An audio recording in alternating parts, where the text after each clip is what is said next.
কুষ্টিয়ার কুমারখালী উপজেলার তরিকুল ও সীমা দম্পতির ৬ বছরের শিশুকন্যা তাসনিয়া আফরিন ২৭ এপ্রিল ভাঙা হাতের অপারেশনের জন্য তাসনিয়াকে ভর্তি করা হয় শহরের একতা হাসপাতাল অ্যান্ড ডায়াগনস্টিক সেন্টারে। স্বজনদের অভিযোগ, ভুল চিকিৎসায় অপারেশন টেবিলেই মৃত্যু হয় শিশু তাসনিয়ার। এ ঘটনায় তাসনিয়ার স্বজন ও বিক্ষুব্ধ জনতা ভাঙচুর চালায় হাসপাতালটিতে।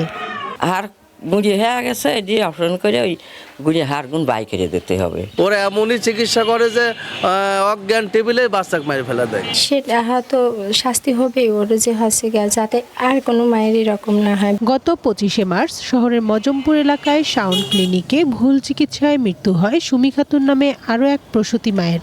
গত ৩ মাসে কুষ্টিয়ার বিভিন্ন ক্লিনিক ও ডায়াগনস্টিক সেন্টারে ভুল চিকিৎসায় ৮ জনের মৃত্যুর অভিযোগ রয়েছে। সিভিল সার্জন অফিসের তথ্য মতে জেলায় ৯৩৩টি ক্লিনিক, হাসপাতাল ও ডায়াগনস্টিক সেন্টার থাকলেও এর মধ্যে বৈধ মাত্র ২৭৩টি।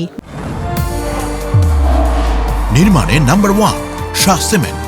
বাকিগুলো অবৈধ ও মানহীনভাবে চলছে। অধিকাংশতেই নেই ডাক্তার, নার্স ও টেকনিশিয়ান। অপারেশন থিয়েটারেরও বেহাল দশা। তারপরও এসব প্রতিষ্ঠানে হরহামেশাই হচ্ছে সব ধরনের টেস্ট ও জটিল অপারেশন। চিকিৎসা সেবার নামে এমন প্রতারণায় অসহায় রোগী ও স্বজনেরা।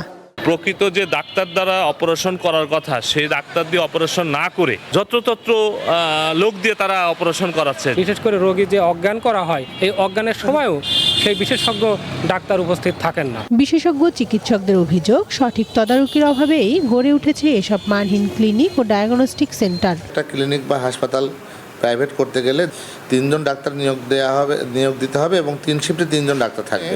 এই মৃত্যুর হার যদি আমরা কমাতে চাই, রোগী মৃত্যুর হার, তাহলে ক্লিনিকগুলোতে আর কি প্রাইভেটে, তাহলে পারে তদারকি বাড়াতে হবে। অবৈধভাবে চলা প্রতিষ্ঠানগুলোর বিরুদ্ধে আইনগত ব্যবস্থা নেওয়া হবে বলে জানিয়েছেন জেলা সিভিল সার্জন। যদি গ্রস কোনো ফল্ট পাওয়া যায় আমরা সাথে সাথে বন্ধ করি, কিন্তু তাকে জরিমানা করা, তাকে সিলগালা করা, এটা কিন্তু আমরা করতে পারি না। এটার জন্য ম্যাজিস্ট্রেসি পাওয়ার লাগে।